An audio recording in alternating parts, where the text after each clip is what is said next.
اور آج ہم نے ایسے حالات پیدا کر دیے کہ بیٹی پیدا ہوتی ہے تو نہ چاہ کر کے بھی باپ کی پیشانی پر بل پڑ جاتا ہے کہ یہ کیسی مصیبت میرے پاس آ گئی، اس کو پڑھانا بھی ہوگا، یہ جوان ہوگی تو زمانے کی گندی نظروں سے اس کو بچانا بھی ہوگا، اور جب بڑی مشکل سے یہ جوان ہو جائے گی تو پھر اس کے لیے جہیز کا انتظام کرنا پڑے گا۔ انسان کے دل میں یہ خیال آ ہی جاتا ہے کہ اللہ یہ کون سی مصیبت ہمارے گھر میں آ گئی، ہم نے یہ حالات بنا دیے۔ ورنہ بیٹیاں تو رحمت ہوتی ہیں، بیٹیاں تو اپنے ماں باپ کے لیے جنت کی خوشخبری لے کر کے آتی ہیں۔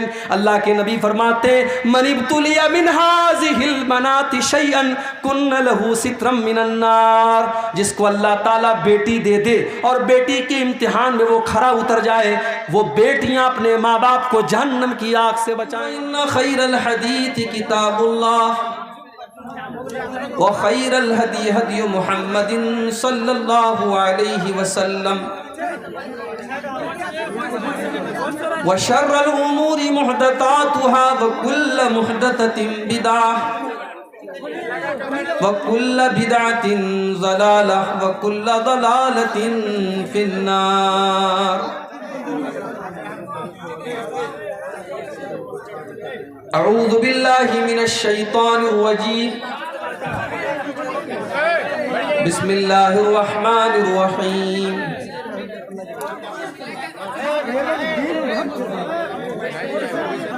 یا ایہا الذین آمنوا لا تلہکم اموالکم ولا اولادکم عن ذکر اللہ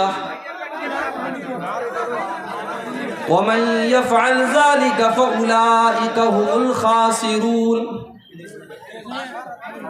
وانفقوا مما رزقناکم من قبل ان یأتی احدکم الموت فَيَقُولَ رَبِّ لَوْلَا أَخَّرْتَنِي إِلَىٰ أَجَلٍ قَرِيبٍ فَأَصَّدَّقَ وَأَكُن مِّنَ الصَّالِحِينَ وَلَن يُؤَخِّرَ اللَّهُ نَفْسًا إِذَا جَاءَ أَجَلُهَا وَاللَّهُ خَبِيرٌ بِمَا تَعْمَلُونَ۔ صدر محترم، محترم علماء کرام، بزرگوں اور دوستوں، نوجوان ساتھیوں، ماں اور بہنوں، پیارے بچوں،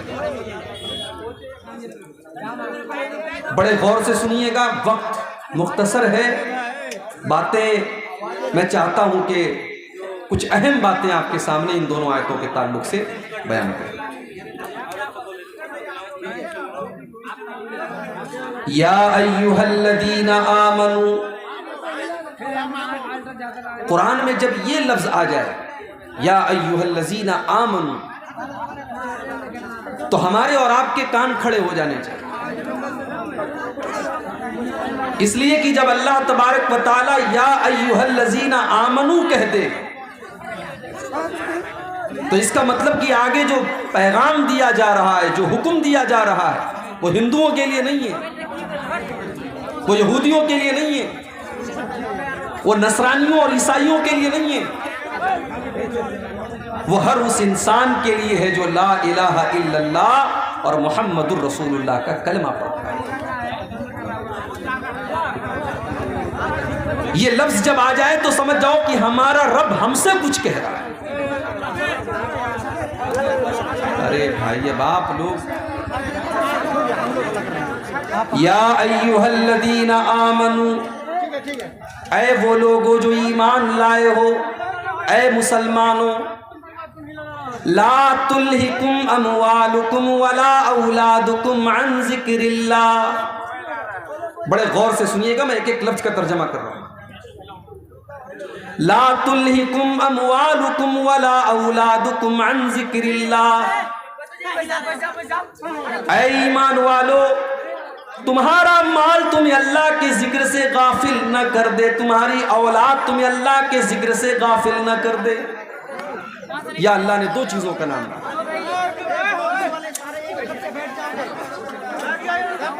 مال اور اولاد۔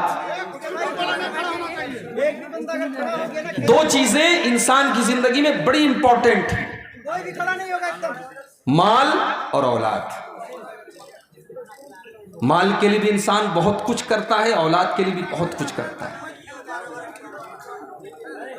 مال کمانے کے لیے انسان رات دن ایک کر دیتا ہے، خون پسینہ بہاتا ہے، اور اولاد کی خوشی کے لیے انسان اپنا سب کچھ قربان کر دیتا ہے۔ اللہ تعالیٰ نے ان دونوں چیزوں کا نام لے کر کے فرمایا لا تلہکم اموالکم ولا اولادکم عن ذکر اللہ۔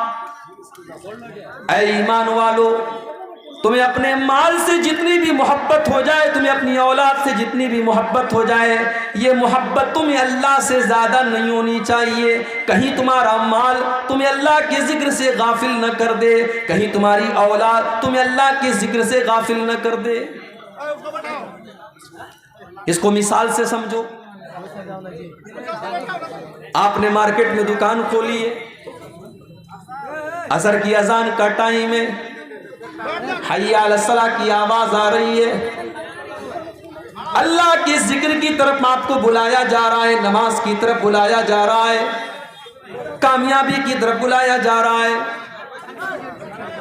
ایک طرف اللہ کا ذکر اور نماز ہے، اور دوسری طرف آپ کی دکان ہے، آپ کا کسٹمر ہے، آپ کا پروفٹ ہے، آپ کا بزنس ہے۔ اب امتحان ہے آپ کے سامنے، 10 منٹ کے لیے دکان یا تو بند کیجئے، یا پھر آپ نماز کو قربان کیجئے۔ اب یہی کسوٹی آپ کے سامنے آ گئی۔ اب قرآن کی اس آیت کو آپ اپنے سامنے رکھیے، یا ایھا الذین آمنوا لا تلہکم اموالکم۔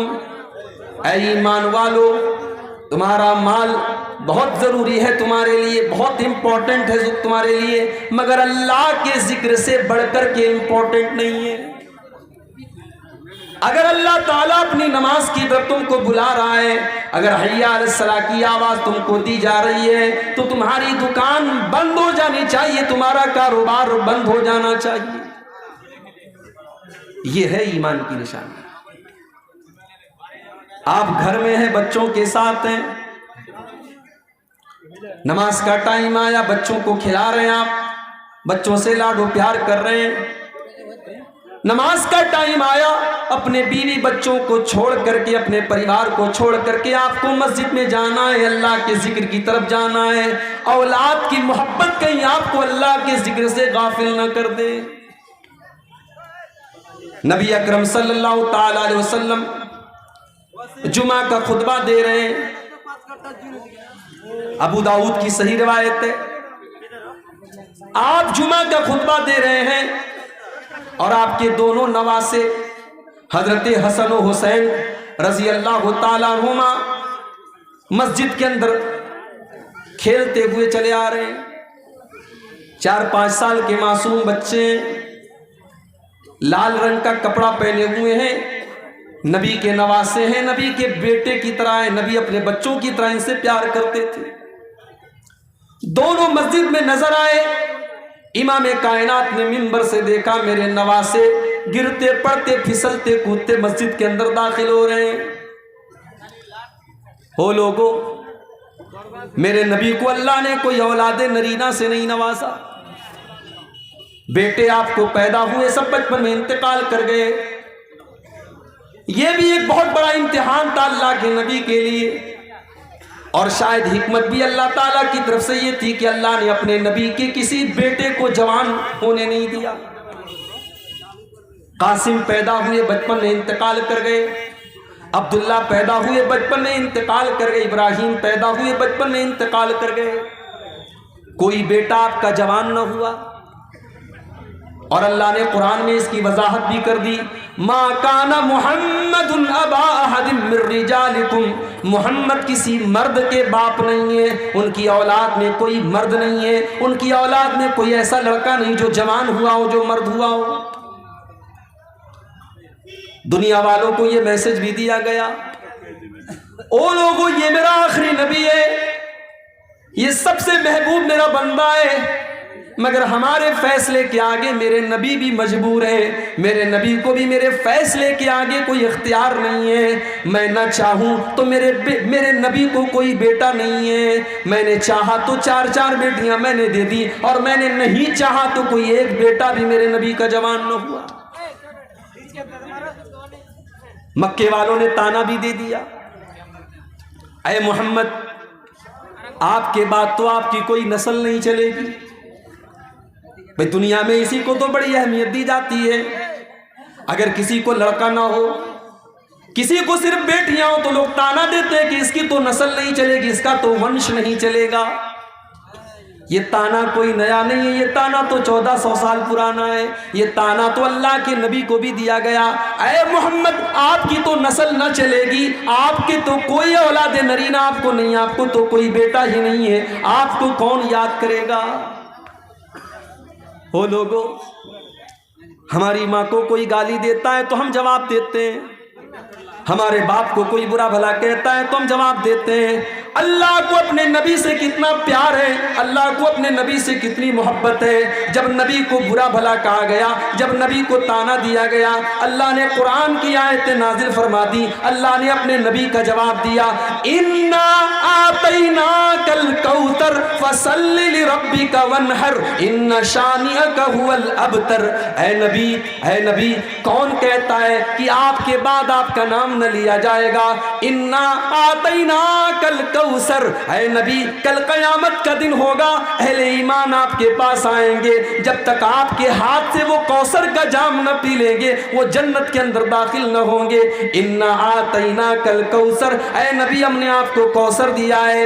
اے نبی آپ کو جو یہ کہتا ہے کہ آپ کے بعد آپ کا نام لینے والا کوئی نہ ہوگا، اے نبی جاؤ ان کو سنا دو، جب تک دنیا میں اذان کی آواز جاری رہے گی، جب تک اشہد ان لا الہ الا اللہ کی آواز بلند ہوتی رہے گی، تب تک اس دنیا کے اندر، آسمان کے اندر، زمین کے اندر اشہد ان محمد رسول اللہ کی آواز بھی بلند ہوتی رہے گی۔ اِنَّا آتَيْنَاكَ الْكَوْثَرَ، اے نبی ہم نے آپ کو بہت بھلائیوں سے نوازا ہے، ہم نے آپ کو کوثر سے نوازا ہے۔ فَصَلِّ لِرَبِّكَ وَانْحَرْ، آپ اپنے رب کے لیے نماز پڑھیے، قربانی کیجئے۔ اِنَّ شَانِئَكَ هُوَ الْأَبْتَرُ، اے نبی جو لوگ آپ کے دشمن ہیں کل ان کا کوئی نام لینے والا نہ ہوگا، کل ابو جہل کا کوئی نام لینے والا نہ ہوگا، کل ابو لہب کو کوئی یاد کرنے والا نہ ہوگا، لیکن اے نبی آپ کے اوپر جان چھڑکنے والے، آپ کے لیے جان دینے والے، آپ کے لیے جان لٹانے والے اور آپ کا کلمہ پڑھنے والے کروڑوں کی تعداد میں ہوں گے۔ اِنَّ شَانِئَكَ هُوَ الْأَبْتَرُ، آپ کا دشمن ہی نسل کٹا ہوا ہے، آپ کے دشمن کی دم کٹی ہوئی ہے، بیٹا نہیں اللہ کے نبی، لیکن ہاں اللہ کے نبی ہمارے لیے باپ کی طرح ہے۔ اللہ کے نبی نے صحیح حدیث میں فرمایا کہ میں اپنی امت کے لیے باپ کی طرح، روحانی اولاد اللہ کے نبی کی آپ کی امت ہے جو کروڑوں کی تعداد، بیٹا لیکن کوئی نہیں۔ اب نواسے جو نبی کے ہیں وہ نبی کے بیٹوں سے کم نہیں ہیں۔ نبی اکرم خطبہ دے رہے ہیں، نواسے نظر آئے، آپ منبر سے اترے، اپنے دونوں نواسوں کو گود میں لیا اور آپ نے فرمایا، او لوگو میرا اللہ قرآن میں کہتا ہے انما اموالکم واولادکم فتنہ، اے ایمان والو تمہارا مال تمہارے لیے فتنہ ہے، تمہاری اولاد تمہارے لیے فتنہ ہے۔ میں اپنے ان دونوں نواسوں کو دیکھ کر کے برداشت نہ کر پایا، جب تک میں نے اپنا خطبہ نہ روک لیا، میں منبر سے اتر نہ گیا، جب تک ان کو اپنی گود میں نہ لے لیا، ان کو چوم نہ لیا، ان کو پیار نہ کر لیا، مجھے چین نہ ملا۔ تو مال اور اولاد یہ دو چیزیں انسان کی زندگی میں بڑی امپورٹنٹ ہیں۔ انسان حرام کا راستہ کیوں اپناتا ہے؟ میرے نوجوان ساتھیوں، یہ الگ بات ہے کہ جب آپ جوان ہو جاتے ہیں تو آپ کو اپنے بوڑھے باپ کی پیشانی پر بڑھاپے کی لکیریں بری لگنے لگتی ہیں، مگر کبھی غور کرنا کہ اپنے بچوں کے لیے ماں باپ کیا کیا کرتے ہیں۔ کتنے تو ایسے ماں باپ ہیں جو اپنے بچوں کی خوشی کے لیے غلط راستہ بھی اپنانے لگتے ہیں، حالانکہ وہ جائز نہیں ہے، حرام ہے، لیکن اپنے بچوں کی خوشی کے لیے ماں باپ کبھی کبھی حرام اور ناجائز راستہ بھی اپنانے لگتے ہیں۔ اللہ نے فرمایا یا ایھا الذین آمنوا لا تلہکم اموالکم ولا اولادکم عن ذکر اللہ، تمہیں مال سے جتنی بھی محبت ہو جائے لیکن مال کے چکر میں کبھی تم اللہ کے ذکر کو مت چھوڑنا۔ 2017 کی بات ہے، اللہ نے سعودی عرب جانے کا موقع دیا۔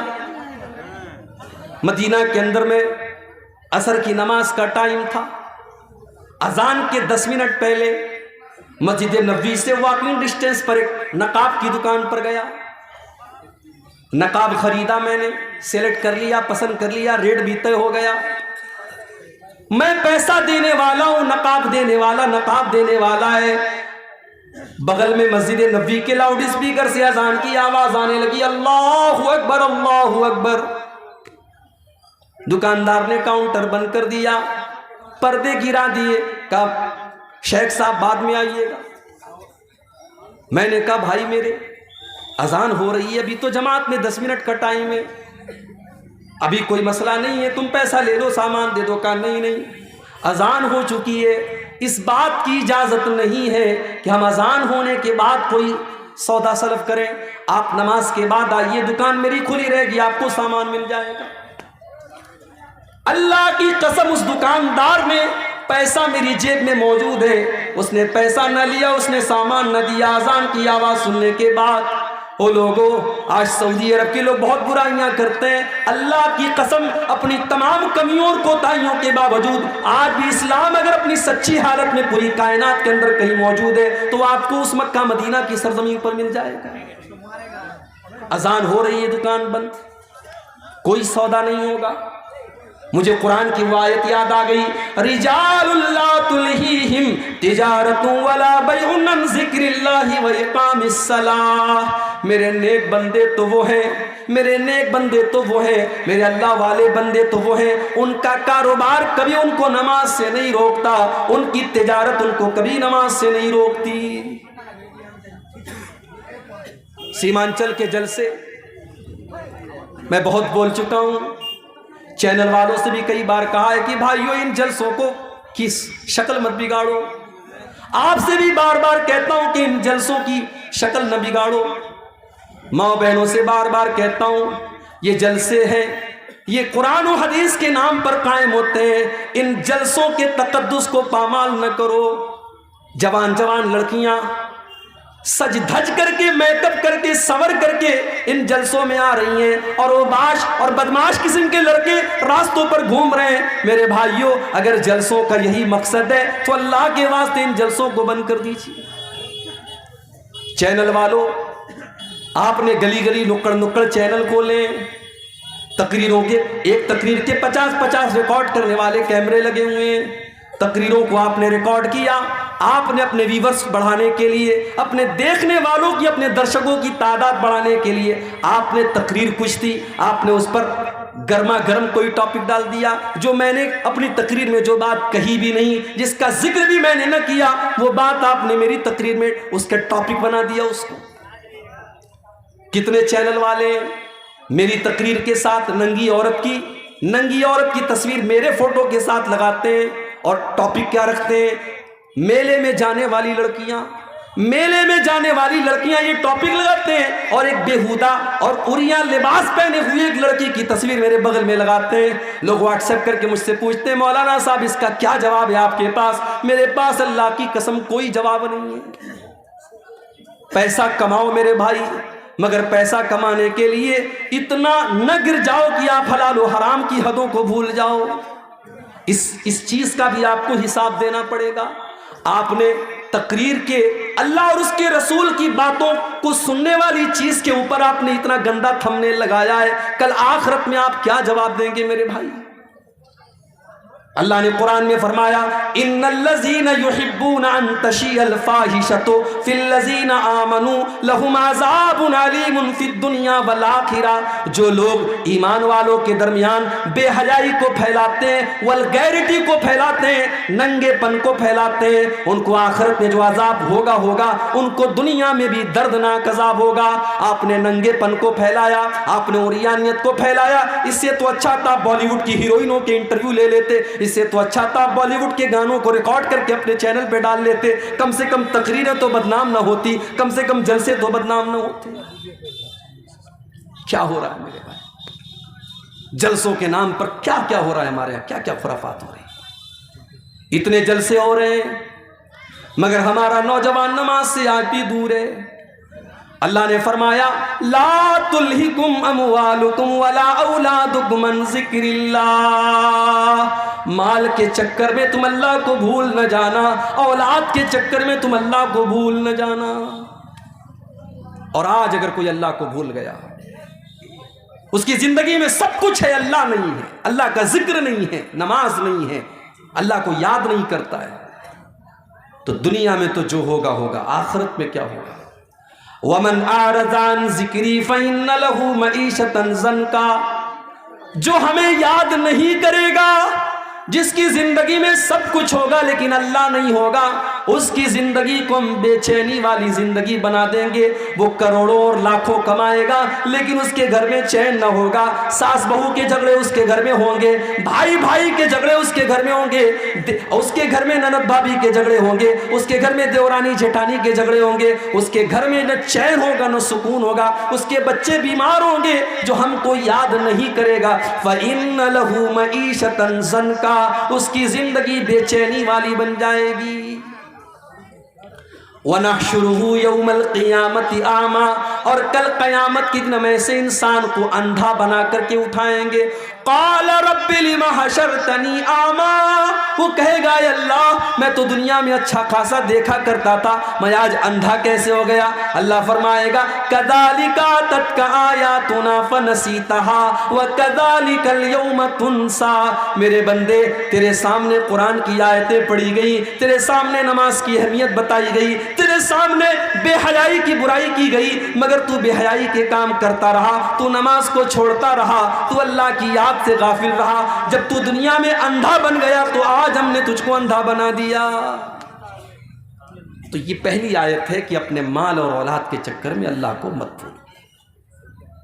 وَمَن يَفْعَلْ ذَلِكَ، اور جو مال کے چکر میں اللہ کو بھول جائے گا، جو اولاد کے چکر میں اللہ کو بھول جائے گا، فَأُولَئِكَ هُمُ الْخَاسِرُونَ، اس سے زیادہ گھاٹے کا سودا کوئی نہیں کر رہا ہے۔ ہم یہ سمجھ رہے ہیں کہ صاحب ہم دکان کر رہے ہیں نماز چھوڑ کر کے، ہماری دکان میں بڑی برکت ہو رہی، بڑا پیسہ آ رہا ہے۔ نہیں، پیسہ تو آ رہا ہے مگر آپ گھاٹے کا سودا کر رہے ہیں۔ جانتے ہو فائدے کا سودا کس کو کہتے ہیں؟ آؤ ایک مثال آپ کو دیتا ہوں، فائدے کا سودا کس کو کہتے ہیں۔ اللہ کے نبی اپنے صحابہ کے ساتھ بیٹھے ہوئے،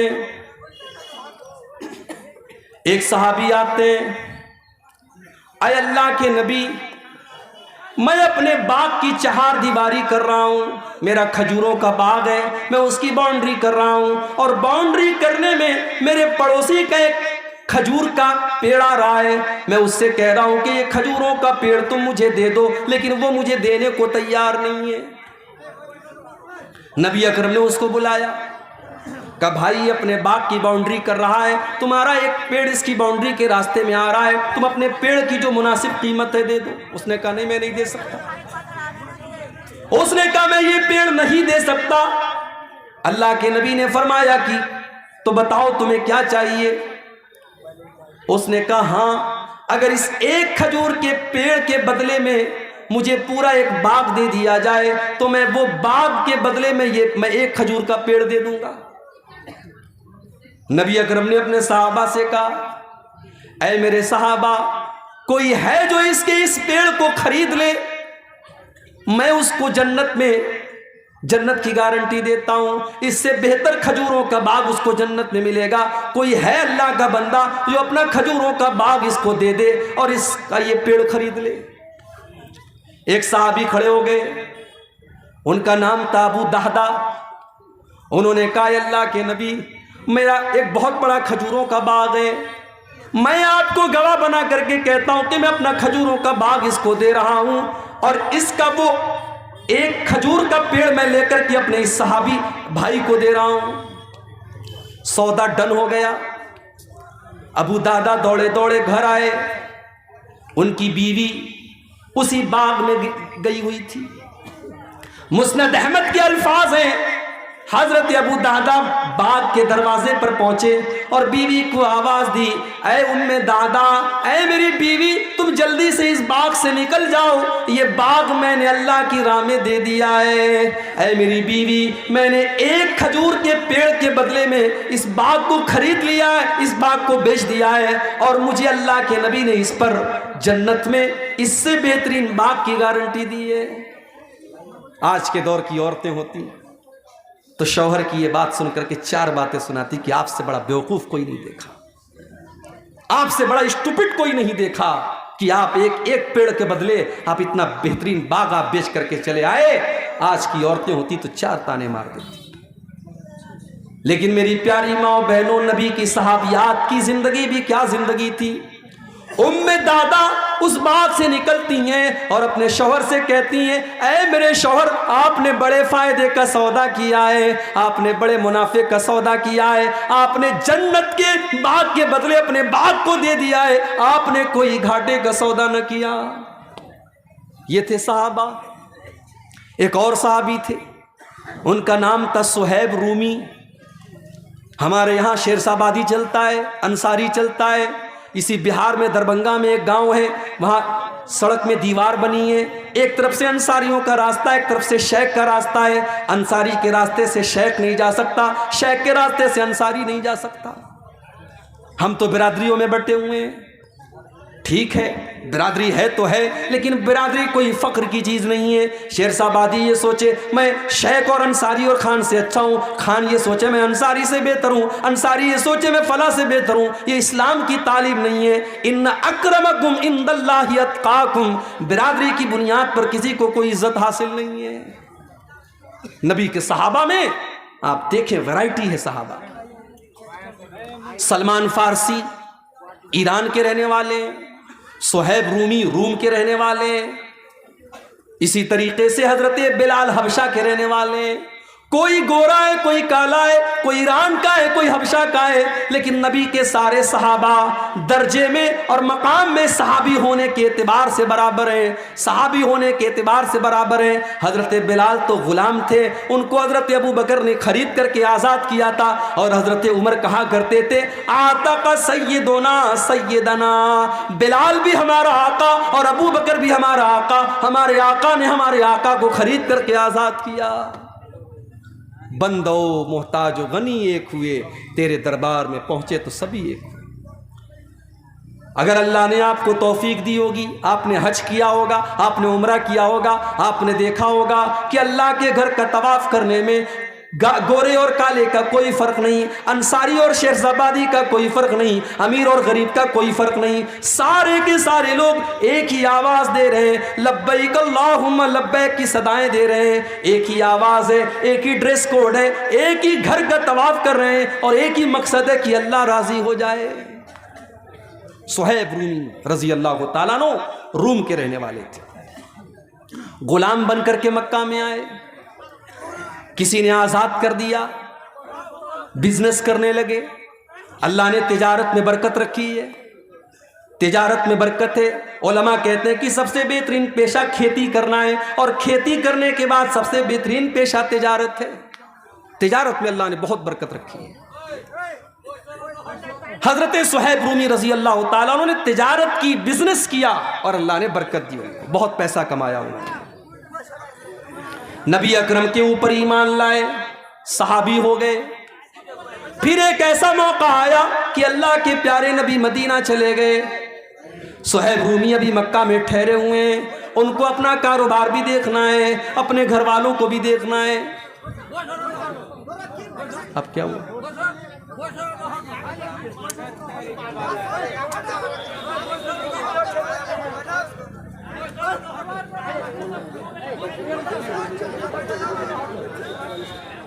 بغیر چلائے بھی تو کوئی بات سے گزارش ہے اطمینان سے سنیں اور سننے والے کو سننے دیں۔